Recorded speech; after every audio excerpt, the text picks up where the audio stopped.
What's up mga gar? Magkano nga ba ang posibleng puhunan sa 100 pirasong manok? Kung bago pa sa channel ko at gusto mo ng idea, follow naman. Salamat! So magkano nga ba? Magsimula tayo sa 100 pirasong manok.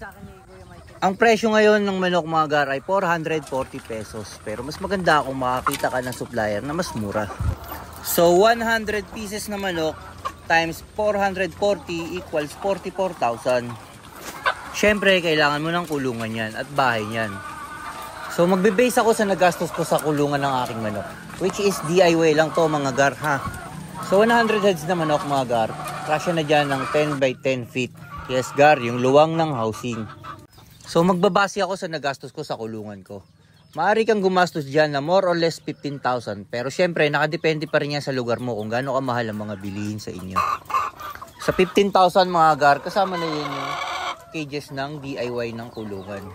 Kasama na yung pakainan, kasama na yung painuman.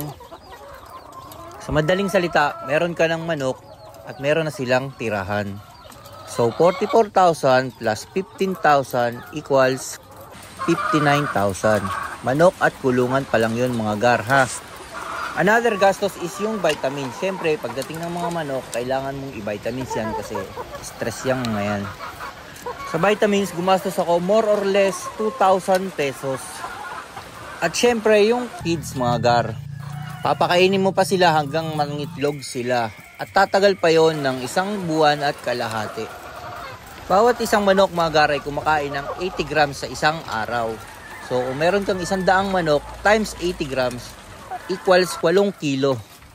Yes gar, kakain ang 100 manok ng 8 kilo araw-araw. So kung 8 kilo araw-araw, multiply mo naman sa 45 days, which is 1 buwan at kalahati. Kakain siya ng 360 kilos mga gar o equivalent ng 7.2 sako ng feeds. Dito sa amin, 1,850 ang per sako nung grower feeds nila mga gar. Kaya gagastos pa sa pagkain ng 13,320.